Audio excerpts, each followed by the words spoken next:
Recently captive breed pygmy hogs को release किया गया है असम के मनस नेशनल पार्क में। ये इनका हिस्टोरिकल हैबिटेट है under pygmy hog conservation programme. इनको पॉक्यूला सेल्विना भी बोलते हैं और एसमीज में इनको नाल गहोरी तकुरा बोरा भी बोलते हैं। ये वर्ल्ड के स्मॉलेस्ट वाइल्ड पिग है। ये आईयूसीएन के अकॉर्डिंग एंडेंजर्ड है। साइटिस के अकॉर्डिंग ये अपेंडिक्स 1 में है और वाइल्ड लाइफ प्रोटेक्शन एक्ट के अकॉर्डिंग इनको शेड्यूल 1 में रखा हुआ है इंडिया में।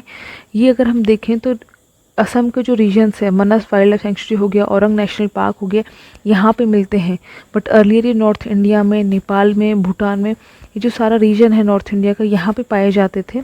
लेकिन ये धीरे धीरे इनके हैबिटेट कम होते जा रहे हैं। जो ग्रासलैंड्स है जहाँ पे ये रहते हैं, फैमिली ग्रुप्स में रहते हैं बेसिकली, और लेड बाय मेट्रियार्क होते हैं। मीन्स जो फीमेल रहती है वो लेड करती है ग्रुप को। जैसे कि जो एलिफेंट होता है, एक बार यूपीएससी में क्वेश्चन भी पूछा हुआ था कि उनको मेट्रियार्क लेड करती है, कौन लेड करती है। ये इंडिकेटर स्पीशीज़ होती हैं ग्रासलैंड हैबिटेट की, जैसे कि जो बंगाल फ्लोरिकन होते हैं, हिस्पिड हेयर होते हैं, उन्हीं की तरह जो हिमालयन जो ग्रासलैंड्स है फुटहिल्स के, वहाँ पे ये इंडिकेटर स्पीशीज़ है।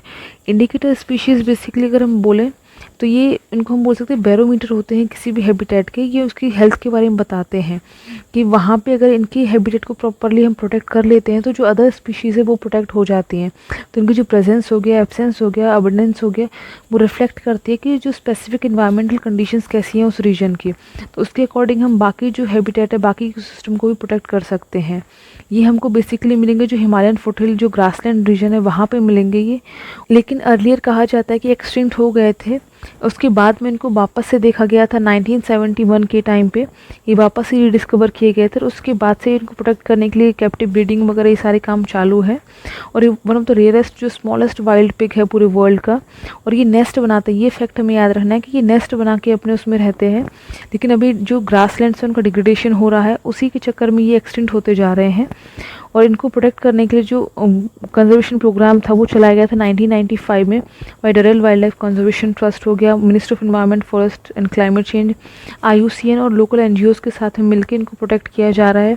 इनको वापस से वाइल्ड में रिलोकेट किया जाता है कैप्टिव ब्रीडिंग के बाद में। तो ये सारे फैक्ट्स हमें याद रखने पिग्मी हॉक के बारे में कि वर्ल्ड के स्मॉलेस्ट वाइल्ड पिग है। ये इंडिकेटर स्पीशीज़ होती हैं ग्रासलैंड हैबिटेट की, मेट्रियार्क होते हैं, सोशल एनिमल होते हैं। ये सिर्फ मनस जो वाइल्ड लाइफ सेंचुरी असम की वहाँ मिलते हैं। आईयूसीएन के अकॉर्डिंग ये क्रिटिकली एंडेंजर्ड है। साइटिस के अकॉर्डिंग ये अपेंडिक्स 1 में है। Wild life protection act according schedule 1 में है। तो ये सारे फैक्ट्स हमें याद रखने हैं पिग्मी हॉक के बारे में।